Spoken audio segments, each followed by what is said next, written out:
ಕುಂಭರಾಶಿಲಿ ಏನೆಲ್ಲ ಯೋಗ ಇದೆ ಅಬ್ಬಬ್ಬಬ್ಬಬ್ಬ. ಟಾಪ್ ರಾಶಿ ಏಪ್ರಿಲ್ ತಿಂಗಳು ಕುಂಭರಾಶಿ ರಾಜಯೋಗನ ಯಾರ ಕೈಲೂ ಕಿತ್ಕೊಳಕ್ಕಾಗಲ್ಲ, ಯಾರ ಕೈಲೂ ಕಟ್ಟಾಕೋಕ್ಕಾಗಲ್ಲ. ಆನೆ ನಡೆದಿದ್ದೇ ದಾರಿ ಅಂತ ಹೇಳ್ತೈತೆ. ಯಾಕಂದರೆ ರಾಹು ರಾಶಿಲಿದ್ದಾನೆ. ರಾಹು ಥರ ಕೊಡೋನು ಯಾರೂ ಇಲ್ಲ, ರಾಹು ಥರ ಸುಖವನ್ನು ಕೊಡೋನು ಯಾರೂ ಇಲ್ಲ. ಏಪ್ರಿಲ್ ಅಂದರೆ ರಾಹು ತಿಂಗಳು, ನ್ಯೂಮರಾಜಿಯಲ್ಲಿ 4ನೇ ತಿಂಗಳನ್ನೇ ರಾಹು ಗ್ರಹ ತಿಂಗಳು. ಅದರಲ್ಲಿ ರಾಹು ಗ್ರಹನ ಕೂಡ ಕುಂಭರಾಶಿಲಿದ್ದಾನೆ. ಎಂಥ ಕೋರ್ಟು ಕೇಸು ಇನ್ನೊಂದು ಮತ್ತೊಂದು ಎಲ್ಲ ಖತಮ್.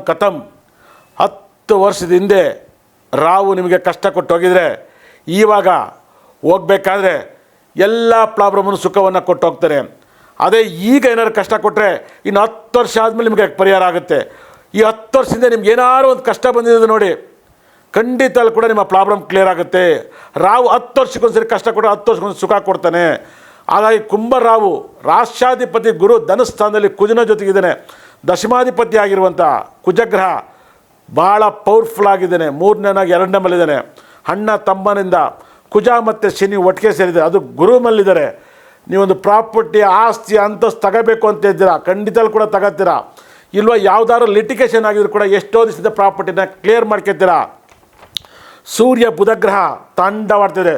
ಸೂರ್ಯ ಹುಚ್ಚಿನಾಗಿ ಬುಧನ ಜೊತೆ ಇರೋದ್ರಿಂದ ನಿಮಗೆ ಎಲ್ಲ ರೀತಿಯಲ್ಲೂ ಐಶ್ವರ್ಯವನ್ನು ಕೊಡ್ತಾ ಹೋಗ್ತಾನೆ. ಶುಕ್ರ ಗ್ರಹ ನಿಮಗೆ 2ನೇ ಮನೆಯಿಂದ 3ನೇ ಮನೆಯಿಂದ 4ನೇ ಮನೆಗೆ ಬರ್ತಾನೆ.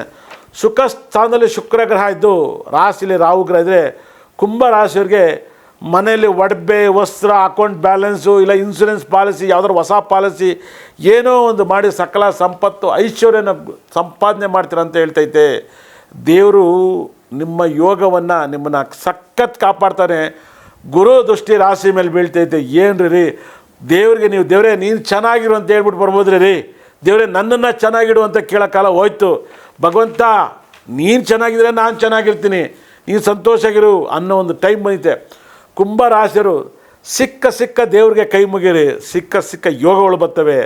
ಭಗವಂತನ ಯಾವಾಗಲೂ ಕೂಡ ಕೈ ಮುಗಿರಿ. ಜನಗಳು ಕೂಡ ದೇವರು ಅಂತ ತಿಳ್ಕೊಳ್ಳಿ, ದೆವ್ವ ಅಂತ ತಿಳ್ಕೊಬೇಡಿ. 100% ದೆವ್ವ ಆಗಿದ್ರೆ ದೆವ್ವ ಆಗಿರಲಿ, ಆದರೆ ನೀವು ಅವನೇ ದೇವರು ಅಂತ ತಿಳ್ಕೊಳ್ಳಿ. ಕುಂಭ ರಾಶಿಯರು ಭಗವಂತನ ಎಷ್ಟು ಪ್ರಾರ್ಥನೆ ಮಾಡ್ತಿರೋ ಹಗಲು ರಾತ್ರಿ ಈ ತಿಂಗಳಲ್ಲಿ ನಿಮ್ಮ ಬ್ಯಾಂಕ್ ಬ್ಯಾಲೆನ್ಸು, ಶೇರ್ ಮಾರ್ಕೆಟು, ನೆಮ್ಮದಿ, ಸಂತೋಷ ಝೀ ಅಂತ ಇರುತ್ತೆ. ಹೆಂಗೆ ಅಂದರೆ ಝೀ ಅಂತ ಇರುತ್ತೆ. ಅದೃಷ್ಟದ ಮೇಲೆ ಅದೃಷ್ಟ.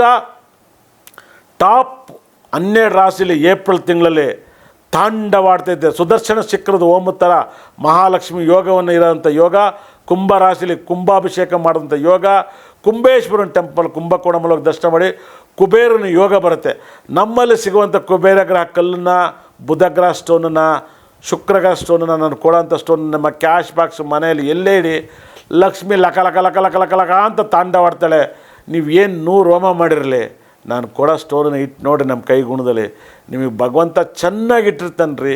ಕುಂಭರಾಶಿ ಅಷ್ಟು ಯೋಗ ಇವಾಗ ಊಹೆ ಕೂಡ ಮಾಡೋಕ್ಕಾಗಲ್ಲ. ಕುಂಭರಾಶಿಯವ್ರು ರಿಯಲ್ ಎಸ್ಟೇಟು, ಅದು ಇದು ಮತ್ತೊಂದು ಮಗದು ಗೊತ್ತಿಲ್ದದೆಲ್ಲನೂ ವ್ಯವಹಾರ ಮಾಡಿರಿ, ಬದುಕಿ ಹೋಗ್ತೀರ. ಇಂಥ ನಿಮಗೇನು ಗೊತ್ತಿಲ್ಲ ಆದರೆ ವ್ಯವಹಾರ ಮಾಡಿ, ಅಷ್ಟೈಶ್ವರ್ಯನೂ ಕೂಡ ಕೊಟ್ಟು ನಿಮ್ಮನ್ನು ಕಾಪಾಡ್ತಾನೆ. ಅಂಥ ಒಂದು ಯೋಗದ ಒಂದು ಜಾತಕ ಅಂತ ಹೇಳುತ್ತೆ. ತುಂಬ ಇಂಪ್ರೂವ್ಮೆಂಟ್ ಆಗುತ್ತೆ. ನಿಮ್ಮ ಲೈಫಲ್ಲಿ ಕೂಡ ಥಿಂಕ್ ಮಾಡೋಕ್ಕೆ ಸಾಧ್ಯ ಇರಲ್ಲ. 100% ಅಂಥ ಒಂದು ಯೋಗದ ಜಾತಕವನ್ನು ಕುಂಭರಾಶಿಯವ್ರು ಕಾಣ್ಬೋದು. ಕುಂಭರಾಶಿಯವ್ರಿಗೆ ಅಪಾರವಾದ ಕೀರ್ತಿ, ಸಕಲ ಸಂಪತ್ತು, ಐಶ್ವರ್ಯ ತಾಂಡವಾಡ್ತೈತೆ. ಇಂಥ ಒಂದು ಯೋಗನ ನಾನು ಲೈಫಲ್ಲೇ ನೋಡಿಲ್ಲ. ಈ ಒಂದು ಏಪ್ರಿಲ್ ತಿಂಗಳಲ್ಲಿ ನಿಮ್ಗೆ ಸರಿಯಾಗಿ ಭಗವಂತನ ಆರಾಧನೆ ಮಾಡಿರಿ. ಒಂದು ಪ್ರಾಪರ್ಟಿ, ಗೋಲ್ಡು, ಒಡವೆ, ಮದುವೆ, ಮಕ್ಕಳಾಗೋದು, ಸ್ಕೂಲ್ ವಿದ್ಯಾಭ್ಯಾಸದಲ್ಲಿ ಸ್ಕೂಲ್ ಫೀಸ್ ಕಟ್ಟೋದು ಎಲ್ಲ ನಡೀತಿದೆ. ನಾನು ಕೊಡುವಂಥ ಕುಬೇರ ಗ್ರಹ ಸ್ಟೋನನ್ನು ನೀವು ಯೂಸ್ ಮಾಡಿ, ರಾಹು ಗ್ರಹ ಸ್ಟೋನ್ನ ಕೊಡೋದನ್ನು ದೇವ್ರ ಮೇಲೆ ಇಟ್ಟು ಪೂಜೆ ಮಾಡಿ. 2 ಸ್ಟೋನ್ ನಿಮ್ಮ ಮನೇಲಿ ಇಲ್ಲ ಅಂದರೂ ಯೋಗ ಬರುತ್ತೆ. ಇಟ್ಬಿಟ್ರೆ ತಾಂಡವಾಡುತ್ತೆ. ಒಳ್ಳೆಯದಾಗಲಿ.